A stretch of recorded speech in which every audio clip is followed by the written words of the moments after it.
नमस्कार, सर्वधर्म संगम में आप सभी दर्शकों का बहुत बहुत स्वागत और मैं हूं आपके साथ आंचल वर्मा। दोस्तों, माना जाता है कि निस्वार्थ भाव से सेवा का अगर सर्वश्रेष्ठ उदाहरण देखना है तो वो देखिए गौ माता से। कहते हैं कि गौ माता जिस निस्वार्थ भाव से करती है सेवा, वो सिर्फ देश की नहीं बल्कि पूरे विश्व की करती है और वो बदले में हमसे कुछ नहीं मांगती है। इस समय हम लोग जहां मौजूद हैं, ये है उत्तर प्रदेश का नोएडा शहर, जहां पर श्री कृष्ण सुदामा गौ रक्षा धाम में इस वक्त हम लोग मौजूद हैं, जहां पर अखंड श्री रामचरितमानस का पाठ किया जा रहा है। इसके साथ ही गौ पूजन अनुष्ठान जो 1 वर्ष तक किया जाएगा, ये जो पाठ किया जा रहा है वो किया जा रहा है भारतवर्ष की उन्नति के लिए, प्राकृतिक आपदाओं से बचने के लिए इस पाठ को किया जा रहा है। तो चलिए इस कार्यक्रम में हम लोग जाते हैं और जो यहाँ पे गणमान्य लोग जो यहाँ पहुंचे हैं उनसे हम लोग बातचीत करेंगे और जानेंगे उनके क्या कुछ विचार है। श्री कृष्ण सुदामा गौरक्ष धाम में अक्षय तृतीया के शुभ अवसर पर श्री अखंड रामचरितमानस का पाठ एवं अनुष्ठान 1 वर्ष के लिए त्रिविध ताप की बचाव के लिए एवं भारतवर्ष की उन्नति के लिए या प्राकृतिक की आपदाओं से बचने के लिए सद्भावना के भारतीय संस्कृति मानस के कल्याण के लिए किया गया, जिसमें मुख्य अतिथि के तौर पर श्री सुधीर अग्रवाल जी मौजूद रहे। भाई कहाँ है?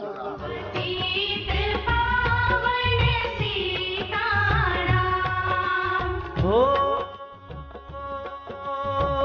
विश्वामित्र मुनीश्वर आए, दशरथ भूप से वचन सुनाए।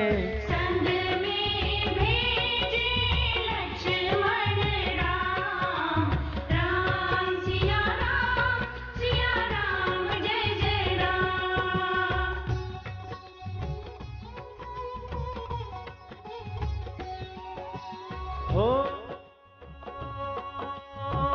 वन में जाए ताड़ का मारी,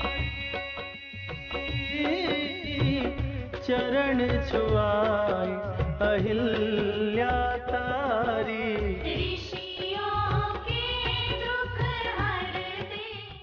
इष्ट भगवान श्री राम हैं। अपने 14 वर्ष से भगवान के शरणों में आए हैं, वो भी पढ़ लिख करके आए हैं, हमारे को पूरी रामायण कर दी। अच्छा, तो उस सोच के समझ के परमात्मा का निश्चय करके हैं भगवान की शरणागति ली। तो आज हम सब आपके बीच में आप आए, हमें बहुत ही बड़ा सौभाग्य मिला। और दास ने निश्चय किया था कि जब भी कभी जीवन में रहेंगे साधु में तो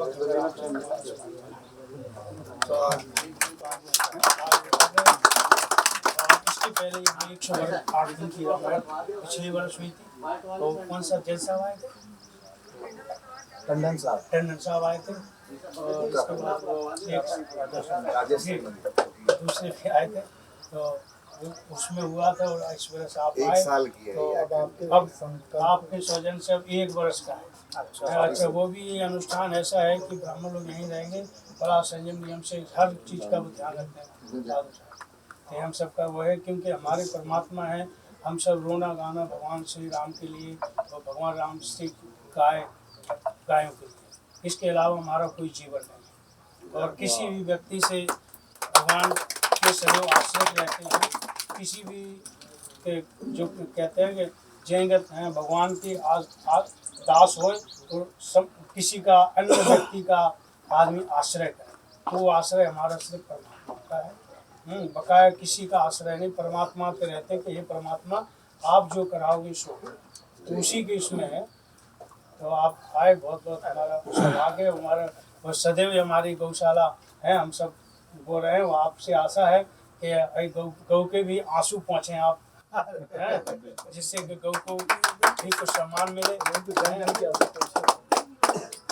जन जन के तो पहुँचे हैं कि जो आपके द्वारा सुप्रीम कोर्ट गया तो सब जय हो है। आज ऐसे गौओं के लिए कुछ दिशा मिले, क्योंकि आज गाय का दिशा स्थान कहाँ है? कूड़ा कचरा। और एक भी गाय हमारी ये नहीं कि कोई दूध नहीं देती, सारी गाय वैसी है कि कूड़ा कचड़ी से उठाई। कोई भी सूचना आ जाती है, कोई भी कुछ कहता तो हम उठवा करके लाते हैं जो भी साधन। तो एक हमारे अपने डॉक्टर नरेश शर्मा है, उनका है, हमारे बसंत जी बैठे, प्रदीप जी बैठे, रमन शर्मा जी, राजेश जी, इनका पूरा अपार्टमेंट है पास में। नवीन स्वामी जी, नवीन जी आपके, और हमारे पंडित राजनाथ जी हैं, बहुत दूर से आए। हमारे स्वामी जी 1100 कुंडी है, देख करके 2 बार बताया। तो हम सबका बड़ा बड़ा सौभाग्य है, भगवान की पूजा कृपा के ऐसी लिए, पूजा के लिए आप पे भी बनी रहे, राम भगवान राम की। और बसंत जी आप भी कुछ बोलिए, आपका धन्यवाद कीजिए। जी आपका हमें सेवा में है। 4 धाम यात्रा सतपाल महाराज जी और मेरे अंदर कभी कोई सेवा को बताना ये हमारे ये करवाएंगे साहब, सेवा नहीं लोग करवानी है। हेलीकॉप्टर ये बोलो ऑर्डर तो लोग करवाने का हमें जाना है। मैं सतपाल महाराज को भी यहाँ लाया हूँ, 2.5 घंटे उनको बिठाया, मैंने हवन करवाया। ये प्रिय टूरिज्म विभाग के वो है ना।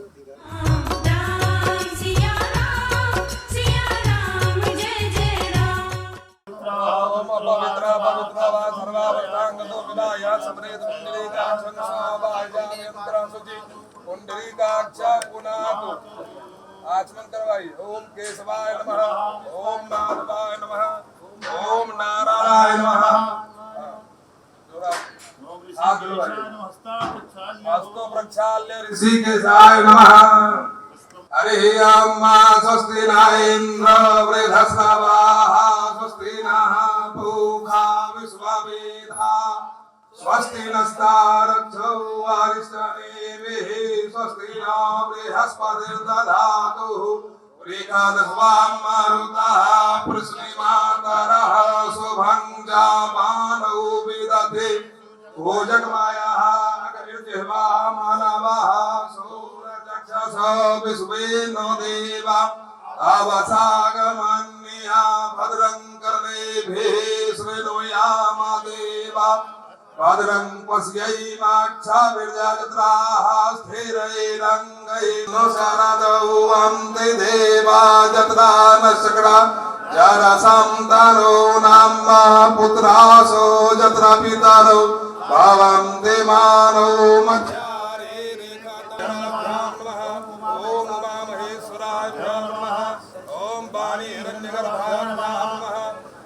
पुरंदराभ्यो नमः मातृपितृजन कमलेभ्यो नमः इष्ट देवताभ्यो नमः कुल देवताभ्यो नमः ग्राम देवताभ्यो नमः स्थान देवताभ्यो नमः सर्वेभ्यो देवेभ्यो नमः सर्वेभ्यो ब्राह्मणेभ्यो नमः सिद्धि बुद्धि सहिता श्रीमन्महागणाधिपतये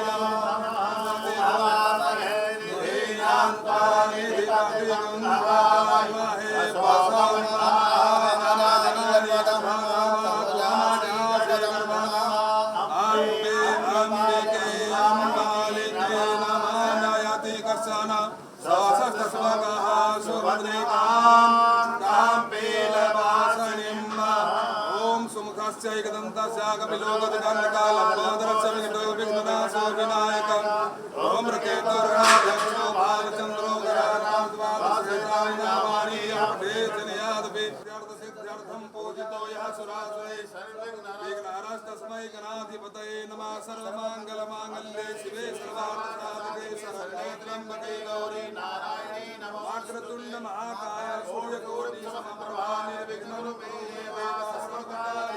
सर्वदा।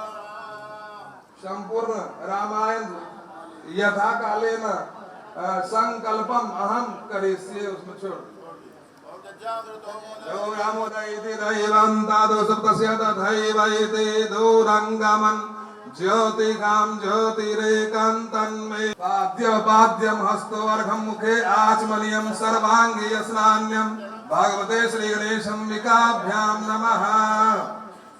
आय खलं स्वामिन्द्रस्त्वां बृहस्पतिः त्वामौखधे सोमो राजा विद्वान् यक्ष्मादमुच्यता अक्षतान् समर्पयामि भगवते श्री गणेशं विकाभ्यां नमः। फूल ओम नाभ्यायासेदन्तरिक्षगुं श्रीष्णोद्यो समवर्तत पद्भ्यां भूमिर्दिशः श्रोत्रार्धधालोकान् आकल्पयन्नः।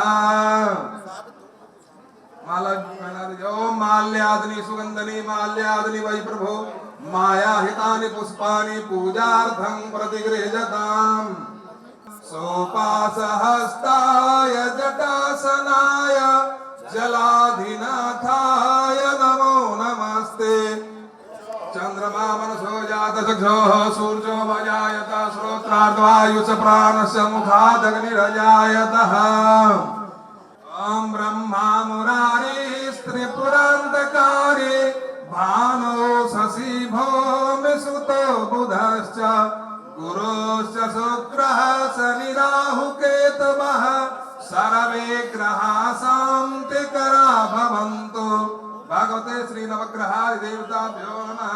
जल के पाद्यम हस्तोर्घम मुखे आचमनीयम सर्वांगी स्नान्यम पुष्टांगले सुलिंगेश्वरीं सर्वभूतानां ताम्बो वैभे श्रियम्। अक्षरोम अक्षन्नमे वदन्तः शिवप्रियाय धूकतहाय स्तोखन भावनौ विप्रामति जाजान्विन्द्रते हरिः। फूल ओम औषधे प्रतिमोधम पुष्पवते पथं प्रतिगे जताम। ओम हिरण्यवर्णाय गर्भः समवर्धताग्रे भूतस्य जातपतिरेकयासित सदधार पृथ्वीद्यां मुदे माङ्कस्मै देवाय हविषा विधेय। भगवते श्री ससीताराम लक्ष्मणाभ्यां नमः। ब्राह्मण है। ओम ब्रह्मण ब्राह्मणो ब्रह्मवर्चसी जायता महाराष्ट्रे राजन्यः सूरैकभ्यो दिव्यादि महारथो जायतां धोगृधेनुर्वोढा अनरवानासुः सप्तिः पुरग्नि और सारथेष्टा सभेयो युवास्य जजमानस्य वीरो जायतां निकामे निकामेनः पर्जन्यो बरकतो फलवत्यो न ओखधयः पच्यन्तां योगक्षेमो न कल्पन्ताम्। गणपति जगवन्दन गाइए गणपति जगवन्दन गाइए गणपति जगवन्दन।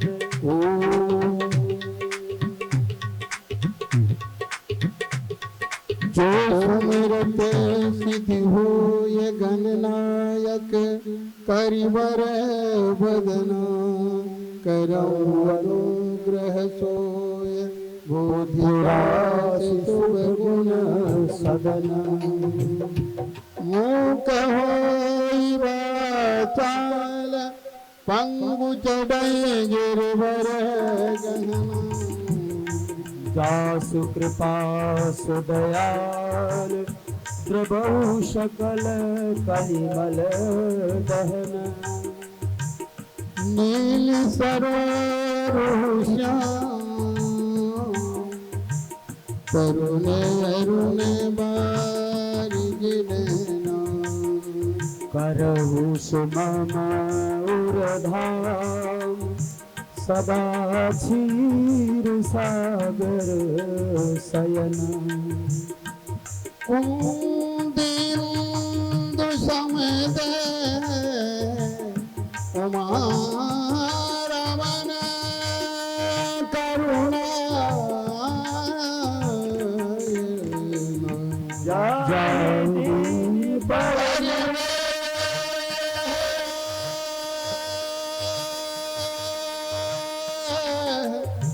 करौ कृपा वरदन।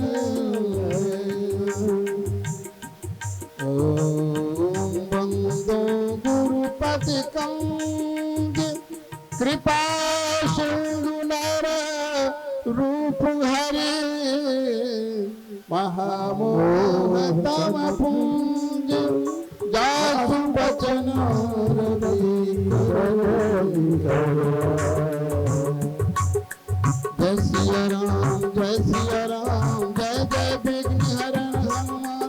जय सिया राम जय सिया राम जय जय विघ्न हरण हनुमान।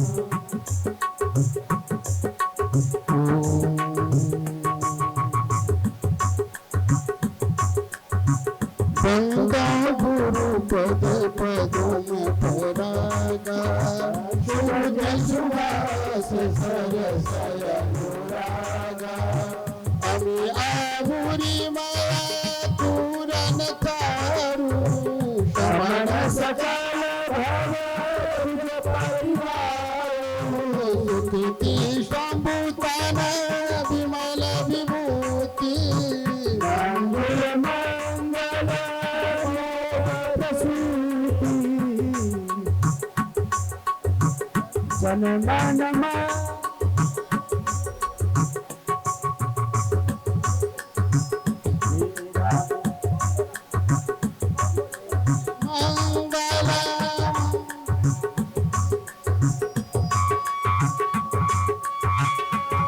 लखन मिथिलेश कुमारी वन जाने की करी तैयारी। रथ में बैठ गए सुखदाम, राम सिया राम जय जय राम। हो अवधपुरी के सब नर नारी समाचार सुन अंजलिगत शुभ सुमन जिमी सम सुगंध कर संत सरल चित जगत हिता। बाबा तुलसीदास जी बहुत सुंदर यहाँ पर एक सूत्र दिए हैं। संत क्या है? चित जगत हित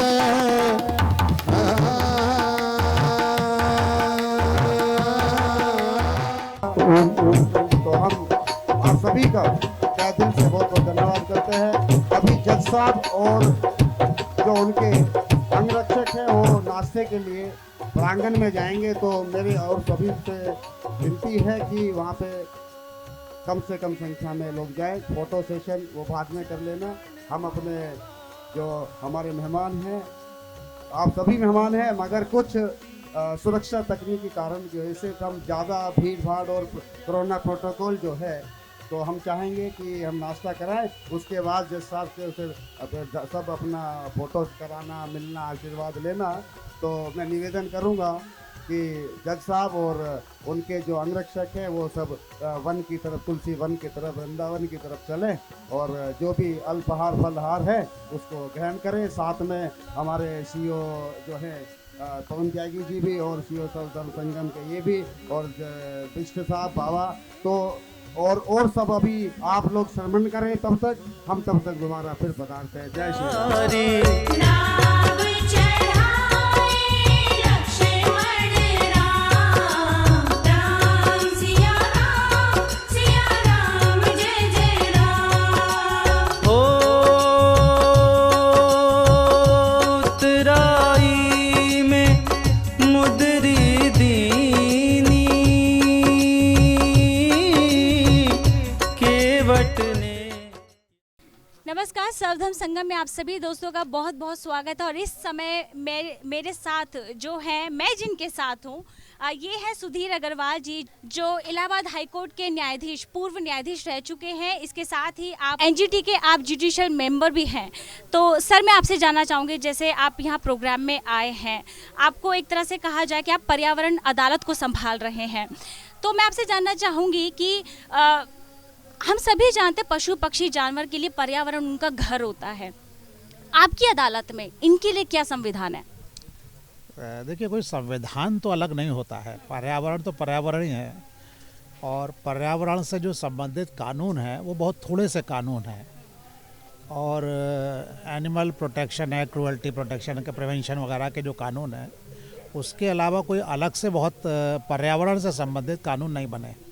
लेकिन पर्यावरण को हम लोग एज ए होल पूरा लेते हैं, वो चाहे पशु पक्षियों से हो, जानवरों से हो, एनिमल से हो, वो सब पर्यावरण का ही हिस्सा है। तो हम उसको एज ए होल ही लेते हैं। और हमारा कुल मिला के प्रयास यही होता है कि चाहे हवा हो, चाहे पानी हो, चाहे धरती हो, वो जिस स्थिति में है वैसी ही बनी रहे। तरक्की हो, डेवलपमेंट हो, विकास हो, लेकिन उसके साथ साथ पर्यावरण के साथ बहुत छेड़छाड़ ना हो। क्योंकि एक पुरानी हमारे वेदों पर्यावरण के बारे में अंग्रेज़ों ने हमें नहीं बताया। हमारे वेदों में पुराणों में पर्यावरण के बारे में बहुत कुछ लिखा है और एक उन्होंने अच्छी बात ये लिखी है कि आप प्रकृति से सिर्फ उतना लीजिए जितना आप उसे वापस कर सकें, है या नहीं। तो उसका कहने का तात्पर्य यही है कि पर्यावरण की स्थिति बनी रहनी चाहिए, तभी आप भी सुखी होंगे। हम लोग भी नेचर से ही बने हैं, तो हम लोग भी तभी सुखी हो सकते हैं जब नेचर के साथ में हम तालमेल बनाएं। तो जो भी हमारे प्रयास होते हैं जहाँ भी होता है, देखिए होता क्या है कि मानव के विकास के लिए कई तरीके के डेवलपमेंट ज़रूरी हैं और जब भी डेवलपमेंट होगा तो पर्यावरण का कुछ ना कुछ क्षरण होगा ही होगा। तो हम एक उसमें बैलेंस रखने की कोशिश करते हैं कि डेवलपमेंट भी हो लेकिन साथ साथ पर्यावरण का नुकसान ना हो, और अगर कोई लापरवाही से नुकसान कर रहा है तो उसके खिलाफ उसी हिसाब से दंड की कार्रवाई भी हो।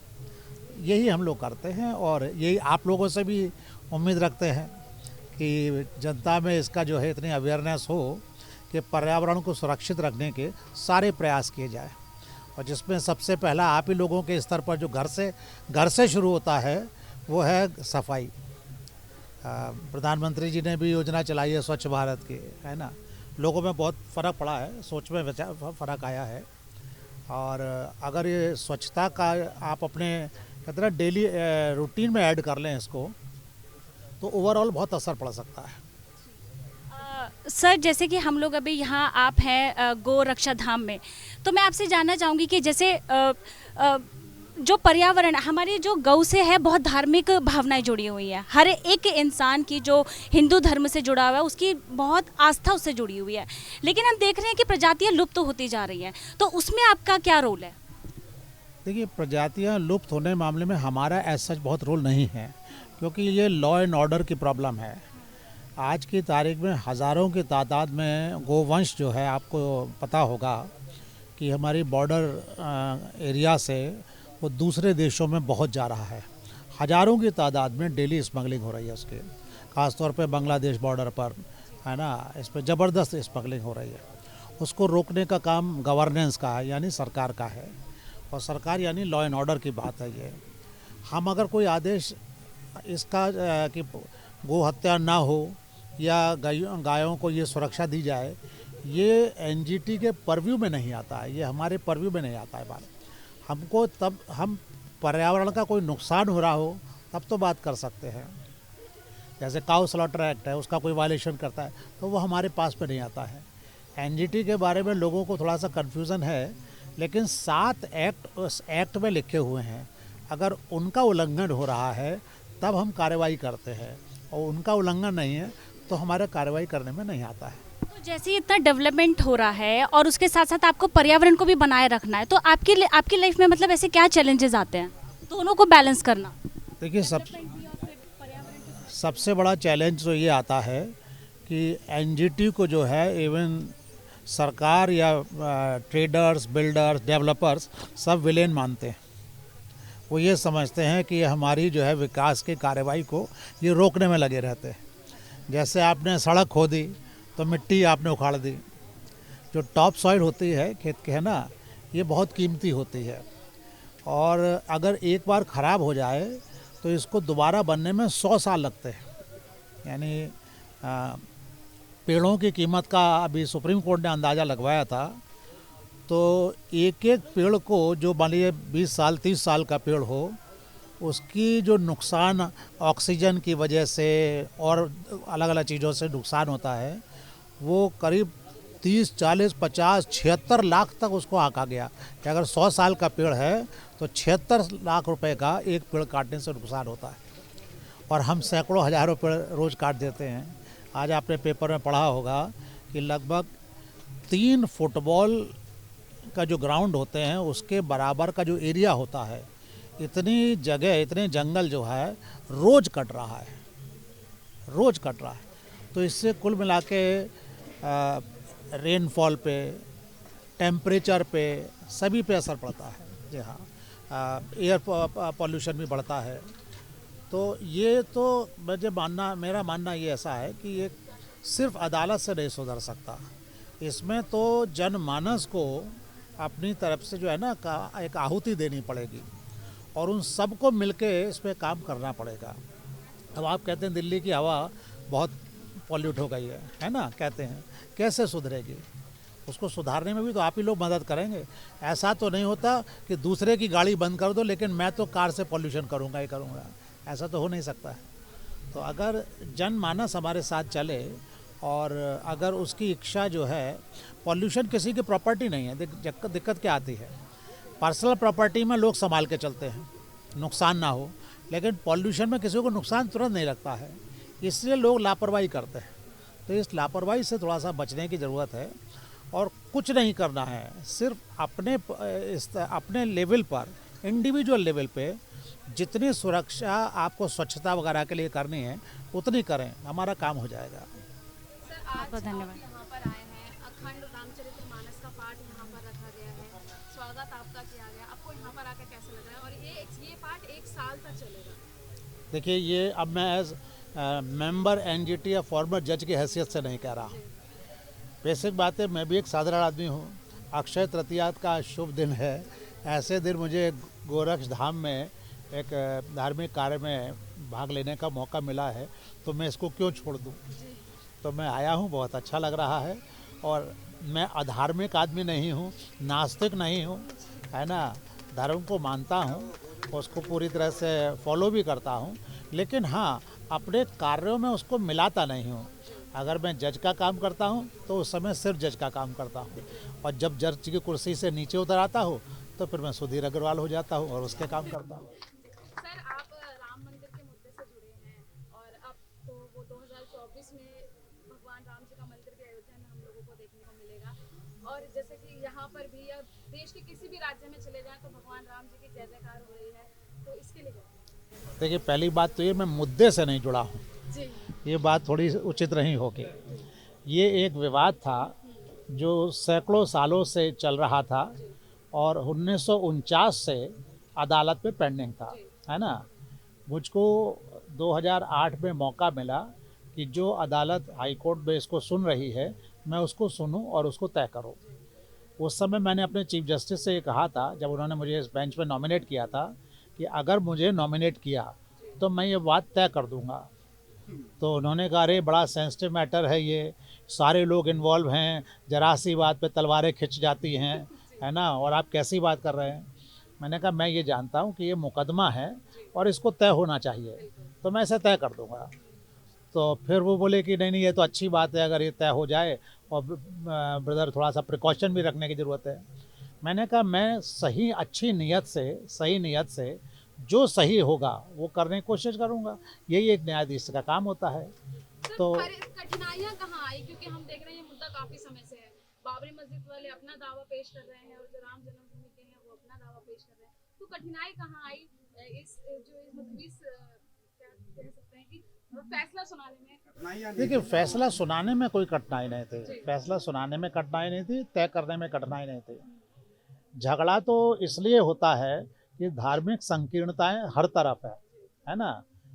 मुस्लिम पक्ष में भी हैं, हमारी तरफ भी हैं, लेकिन ये बात सही है कि वो पहले से हजारों साल से पीढ़ी दर पीढ़ी सबको ये बताया जाता था और सब ये मानते थे और पूजा करते थे कि ये अयोध्या में ये जगह भगवान राम का जन्म स्थान है और इसलिए वहाँ पूजा होती थी।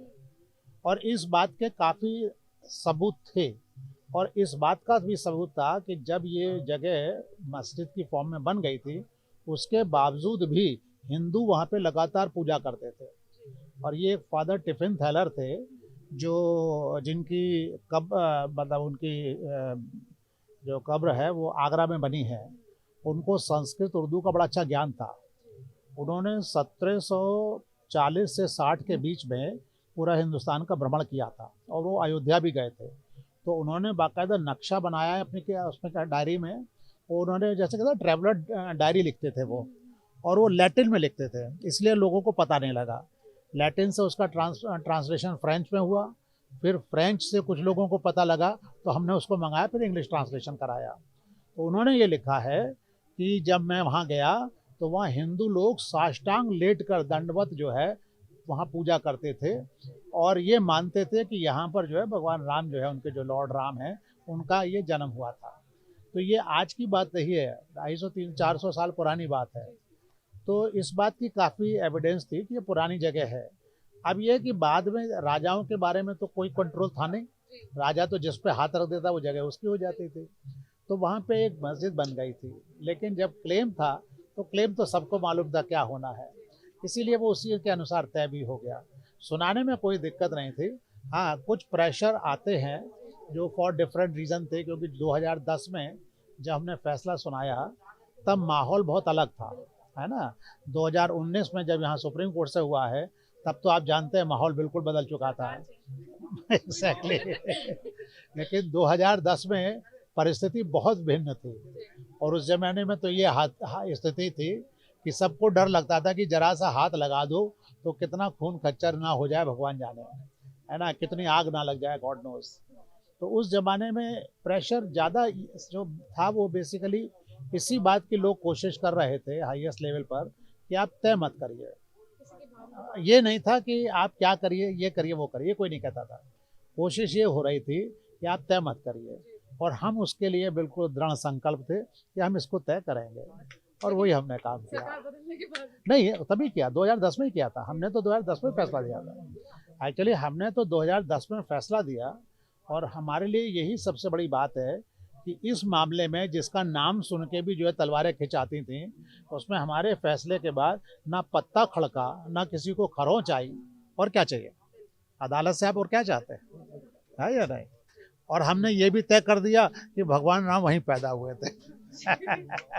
उसको बहुत बहुत शुक्रिया सर, थैंक यू सर।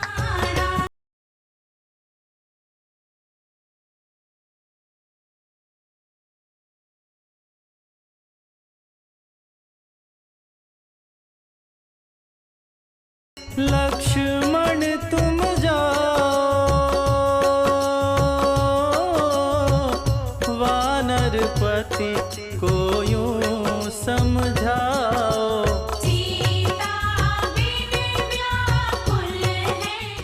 मैं CA अजय गखड़।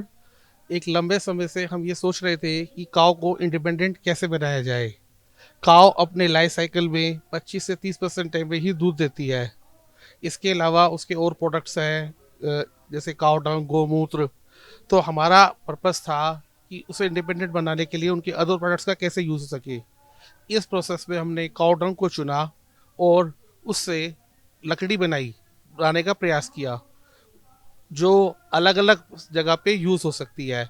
जहाँ पर भी लकड़ी का यूज़ होता है उसको गाय से बने गोबर की लकड़ी से रिप्लेस किया जा सकता है, चाहे वो इंडस्ट्रियल के बॉयलर हो, होलिका दहन हो, लोहड़ी मनाना हो या अंतिम संस्कार हो। इस प्रोसेस को हम भोपाल में जो डॉक्टर योगेंद्र सक्सेना जी के सुपरविज़न में, जो एक साइंटिस्ट है सेंट्रल पोल्यूशन बोर्ड में, इम्प्लीमेंट कर चुके हैं।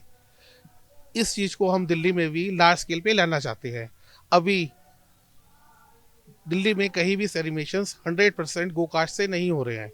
सिर्फ निगमबोध घाट पे सिंबलिक 5 से 10 किलो गोकास्ट दिया जाता है। हम इस प्रोसेस में हैं कि एक टेक्निकली साउंड मटेरियल बनाया जाए जिससे जो सेलिब्रेशंस होते हैं 100% गोकास्ट से हो। इससे पर्यावरण को बहुत फ़ायदा होगा। लगभग पॉल्यूशंस 35% कम होता है उससे, और पेड़ों को भी कटने से बचाया जा सकता है। और अभी मैं आपसे ये जानना चाहूँगी, जैसे आप ये इंडिविजुअली कर रहे हैं तो आपको इस तरह का पर्यावरण को संभालने का, पर्यावरण को के बचाव के लिए आपको ये संकल्प कहाँ से आया कि मैं इस जिम्मे को उठाऊं? लंबे समय से हम इस चीज़ को तलाश रहे हैं कि हम जैसे हमने कहा कि काऊ को इंडिपेंडेंट कैसे बनाया जाए। तो गाय एक ऐसी माता है जिसके जो हर तरह से देती है, तो उसको गोबर को यूज़ करने से हमें समझ में आया कि हम पेड़ों को काटने से बचा सकते हैं। आज के समय में पेड़ लगाना बहुत मुश्किल है, कितनी जगह लाएंगे। आबादी बढ़ती जा रही है, जगह कम है, हमें अपनी डेवलपमेंट के लिए पेड़ काटने ही पड़ते हैं। तो हम उन्हें कटने से कम कर सकते हैं। तो हमें एक चीज़ समझ में आती है, अगर हम गाय के गोबर का वुड बनाते हैं जो कि 100% एक अच्छा रिप्लेसमेंट हो सकता है, चाहे वो इंडस्ट्रियल का बॉयलर हो, सेरेमेशन हो, हवन सामग्री में हो, होलिका दहन हो या लोहड़ी का पूजन हो, हर जगह यूज़ हो सकता है और उससे पॉल्यूशन भी 35% कम होता है और इस प्रोसेस में एम्प्लॉयमेंट भी जनरेट होगा।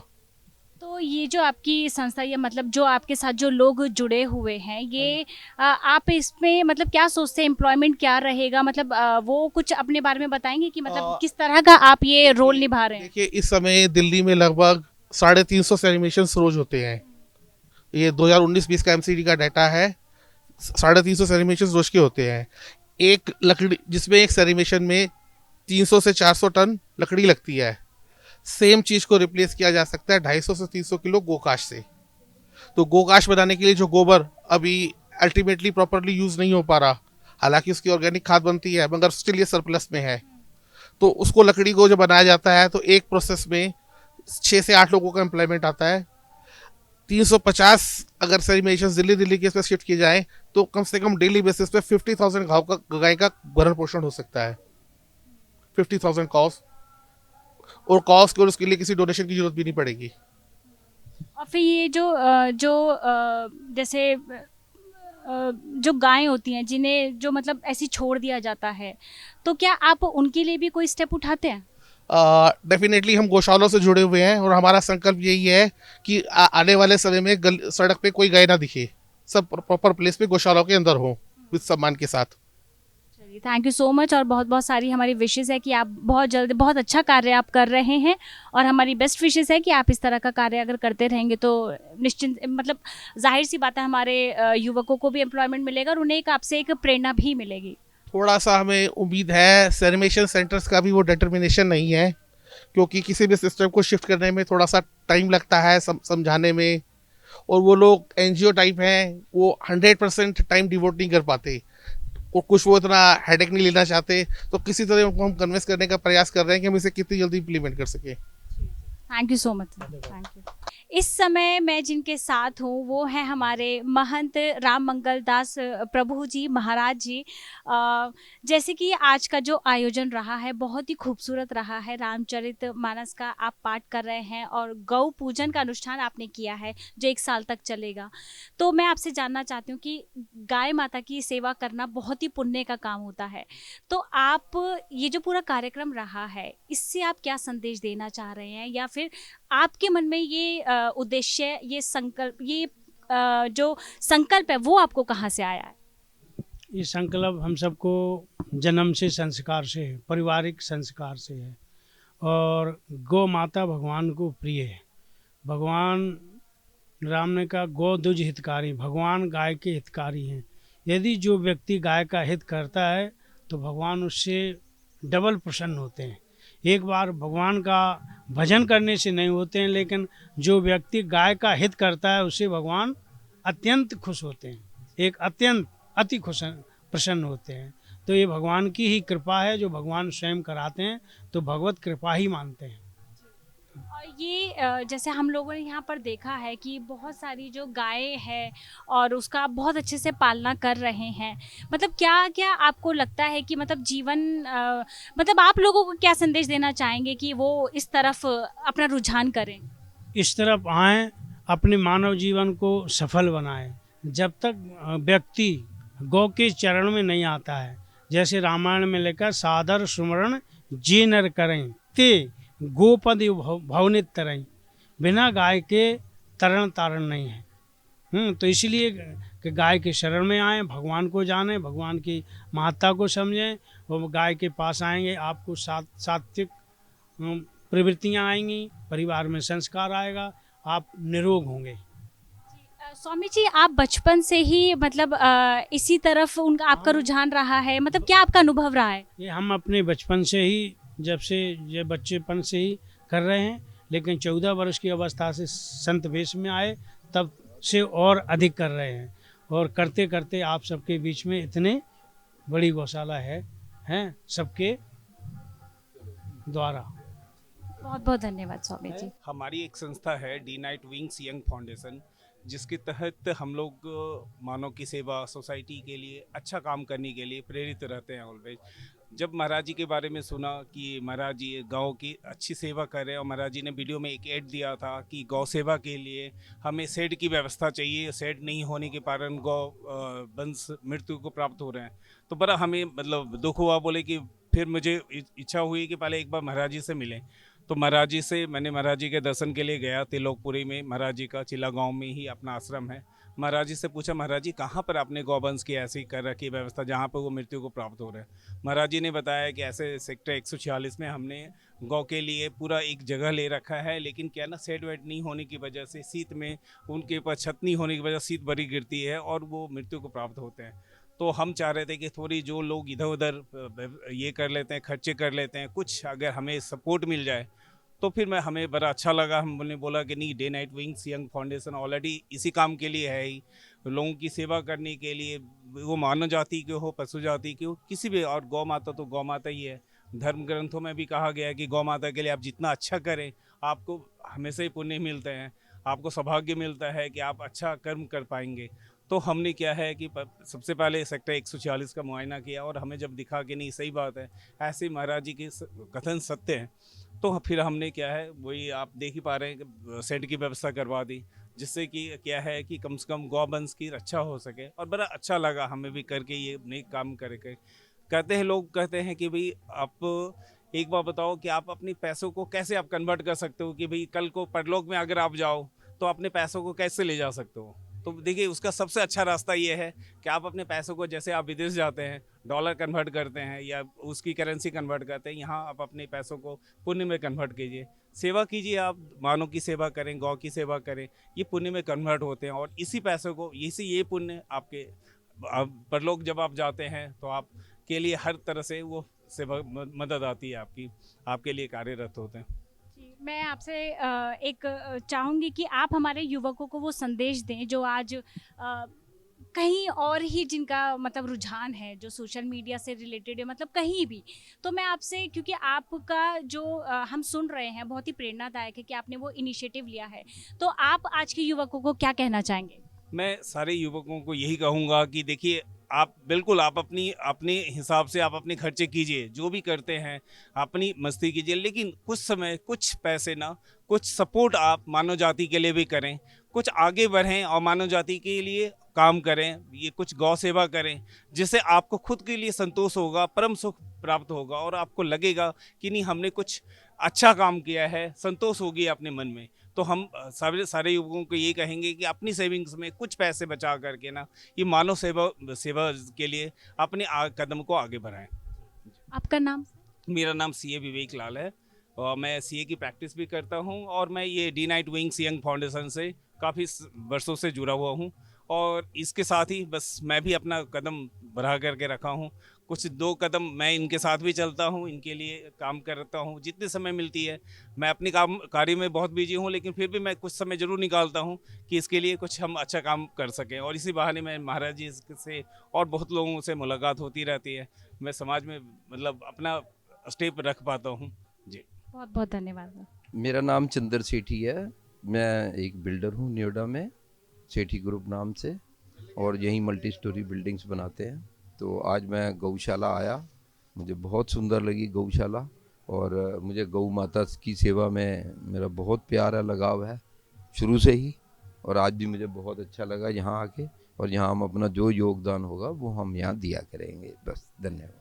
इस समय मैं जिनके साथ हूँ उनका नाम है संत नवीन महाराज जी। महाराज जी, मैं आपसे जानना चाहूँगी कि हमने ये पूरा देखा, यहाँ जो बहुत बड़ा है गौशाला, और यहाँ बहुत सारी गायें हैं, तो आप इनको कैसे मेंटेन रखते हैं? मैं आपसे पूछना चाहूँगी कितनी गायें लगभग यहाँ पर हैं? देखिए, सबसे पहले तो जो ये गौरक्षम धाम है, कृष्ण सुदामा गौरक्षक धाम, ये पिछले 45 साल की तपस्या है बाबा बंगल राम बंगल दास जी की, जिन्हें 45 वर्षों से दिल्ली एनसीआर में गायों की सेवा करते हुए हो गए। उन्होंने 45 साल की जो ये सफ़र तय किया है इस कंक्रीट के शहर और अर्थ नगरी में, कि जहाँ पर मनुष्य का जीना, क्योंकि अर्थ की नगरी भागदौड़ की ज़िंदगी होती है, वहाँ पर इस तरह के आयोजन, इस तरह की व्यवस्था करना बड़ा कठिन होता है। हम तो इसमें सिर्फ एक छोटी सी आहुति डाली है। आज जो ये व्यवस्था है, इस व्यवस्था में बहुत सी संस्थाएं हैं, बहुत से सामाजिक लोग हैं, बहुत से ग्रस्त हैं, और हमारी जो संस्कृति है, आप अगर 20 साल पीछे जाएंगे तो अमूमन घरों में पहली रोटी गाय की निकलती थी, दूसरी रोटी कुत्ते की निकलती थी। मगर आज विडंबना ये है कि शहर के अंदर घर में रोटी भी बनती है तो पूछ के बनती है कि साहब आज कितनी रोटी तुम खाओगे, कितनी रोटी तुम खाओगे। तो मैं माताओं बहनों से ये जरूर कहूँगा कि गौ ग्रास गौ के लिए रोटी जरूर बनाए। बेशक से आप आज यहाँ बहुमंजिलीय इमारतों में रह रहे हो, मगर आप किसी न किसी गांव से और किसी न किसी संस्कृति, किसी उससे आप रहते हैं, और आपके जो परिवार है, आपके जो संस्कार है, आप ऋषियों की संतान हैं। संत लोग गौ सेवा करते रहेंगे, जितना यथाशक्ति उनसे होगा मार्गदर्शन देते रहेंगे। ये ऋषिगत गुरु और शिष्यों की परंपरा है, चलती हुई आ रही है। मगर आज बड़ा ये व्यवस्था की, जैसे आपने पूछा, तो व्यवस्था होती है मगर बहुत ज़्यादा हम लोगों को मेहनत करनी पड़ती है, और जैसा यथाशक्ति होती है उसमें हम व्यवस्था बनाते हैं। जी, ये जैसे अभी मैंने आपसे पूछा था कि यहाँ लगभग कितनी गाय होंगी? यहाँ पर करीब जो है हमारे पास में जो है 3000 के आसपास जो है गौवंश है, क्योंकि उसमें गाय के बच्चे बछड़े है ना, और जो नंदी है, तो ये पूरा जो है 3000 के आसपास में है। और सबसे बड़ी बात है, मैं आपके चैनल के माध्यम से सभी को ये कहना चाहूँगा कि हमारे पास में वो गाय हैं, वो गौवंश है कि जो व्यक्तियों के द्वारा दूध लेके छोड़ देते हैं, जो आज रोड पर जो असहाय, जो जिसको चोटें लगी होती हैं, जो बीमार होती हैं, उनका जो कार्य है वो निरंतर हमारे बाबा मंगलदास हैं, उनके द्वारा ये चल रहा है। और उन्होंने ये बीड़ा उठाया है कि सड़क पर कोई भी गाय या कोई भी ऐसा ऐसी जंतु जानवर नहीं रहेंगे। हमारे पास, हम आपकी जानकारी में बताएं, हमारे पास 5 वो भी हैं, घोड़ा खच्चर जो भी आप बोले हैं तो वो भी हैं। और प्रकृति से जो है बड़ा नाता है बाबा मंगलदास का। आप पीछे देख रहे हैं, ये जो वन है ये उन्हीं का वो है, और ये जीते गौओं की सेवा के लिए हैं, और हमेशा यही प्रेरणा हमें भी इनसे मिलती है। हमने तो कभी ऐसे से भी देखा है, सोते हुए रात को भी सपना आता है इनको कि गाय के लिए। और सबसे बड़ी बात हम बताएं, अभी पिछले साल कोरोना में हमारे गौशाला में एक नंदी था जो विश्व का सबसे बड़ा नंदी था, जिसको डीडी दूरदर्शन ने और डायरेक्ट डिस्कवरी चैनल ने भी इसके ऊपर फिल्म शूट किया था, उसकी डॉक्यूमेंट्री बनी थी। तो पिछले साल कोरोना में वो काल का ग्रस्त बना। बड़ा दुख का विषय होता है, और संख्या तो देखिए निरंतर बढ़ती रहती है, क्योंकि हमने जो बीड़ा उठाया है उन गायों का जो रोड पर असहाय घूम रही हैं। तो मैं लोगों से ज़रूर कहूँगा कि भैया गाय पाल नहीं सकते तो कम से कम उनकी सेवा ज़रूर करें। हम ये भी नहीं कहते आप हमारे को वो मदद करें। आप जहाँ भी हैं उसके अपने आसपास के गौशाला में जाकर यथाशक्ति जो आपका मन करे आप उनके लिए जरूर कुछ करें। बहुत बहुत धन्यवाद महाराज जी।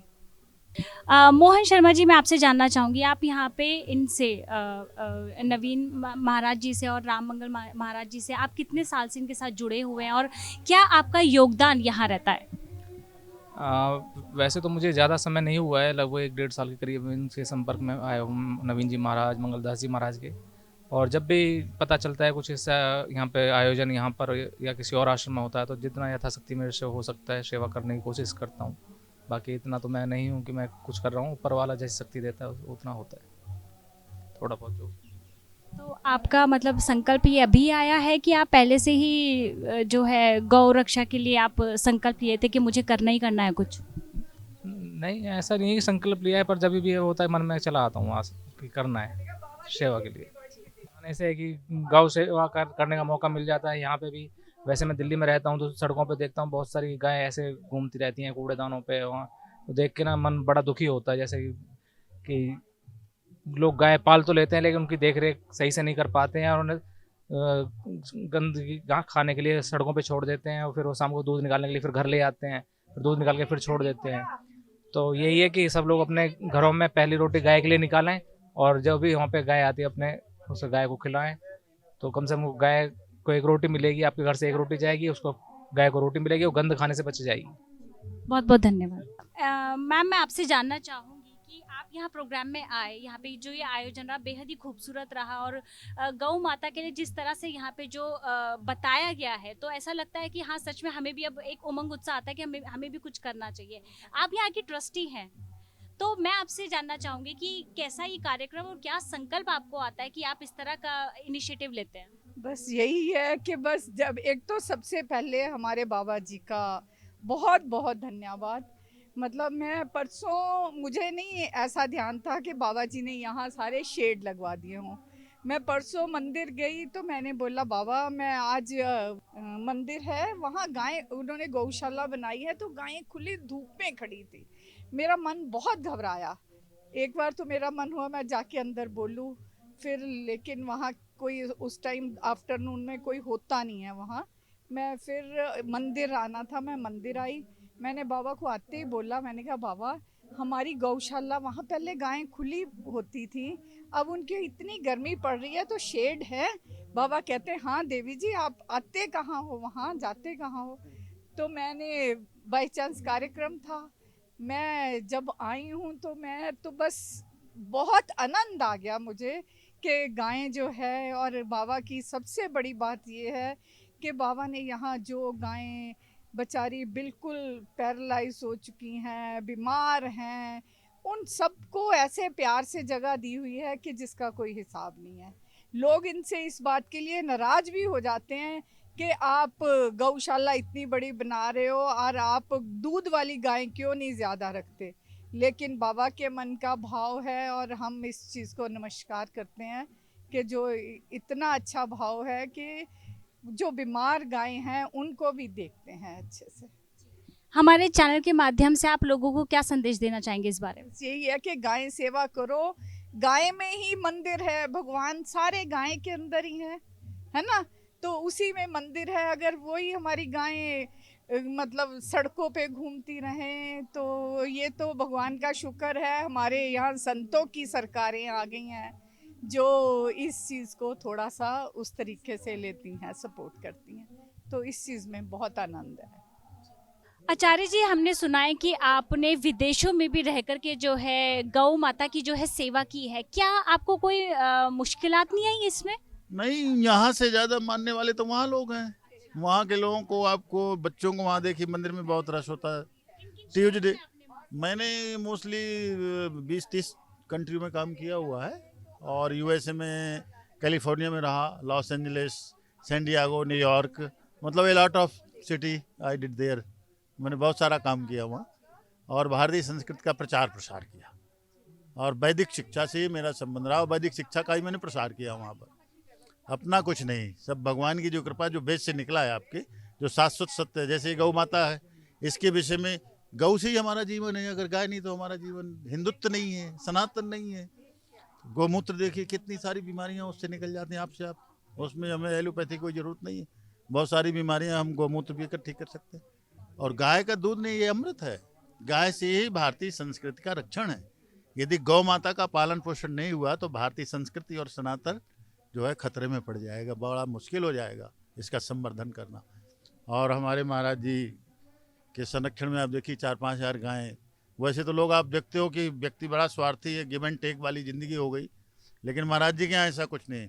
जो गायें दूध भी नहीं देती हैं उनका भी महाराज जी बराबर से पालन पोषण कर रहे हैं, संरक्षण कर रहे हैं। और मानस कोई भी ग्रंथ ले लीजिए, आप वेद ले लीजिए, रामचरितमानस अभी जो ये पाठ हो रहा है, तो विप्रधेन सुर संत लीन मनोज अवतार, भगवान का जो अवतरण होता है पृथ्वी में, तो पहले नंबर में हम लोग आते हैं, फर्स्ट में ब्राह्मण, क्योंकि ब्राह्मण धर्म को आपको बताएगा, माता पिता का धर्म, पूजा पाठ का धर्म, देश का धर्म, राष्ट्र का धर्म, समाज का धर्म। तो फर्स्ट में ब्राह्मण है, ब्राह्मण मुखा सीधा, हम भगवान के मुख हैं, क्योंकि भगवान के मुख से ही धर्म ग्रंथ की सारी चर्चा होती, ज्ञान की चर्चा होती, सनातन की चर्चा होती। दूसरे नंबर पर गौ माता, गौ की सेवा के लिए ब्राह्मण उपदेश करता है, ब्राह्मण बताता है गौ से क्या लाभ है, क्या नहीं लाभ है। तो गौ में पूर्ण जिस तरीके से कल्प वृक्ष होता है, उसके नीचे जब आप बैठ जाते हैं तो सभी, कोई भी आप कामना करते हैं तो आपकी पूर्ण हो जाती है।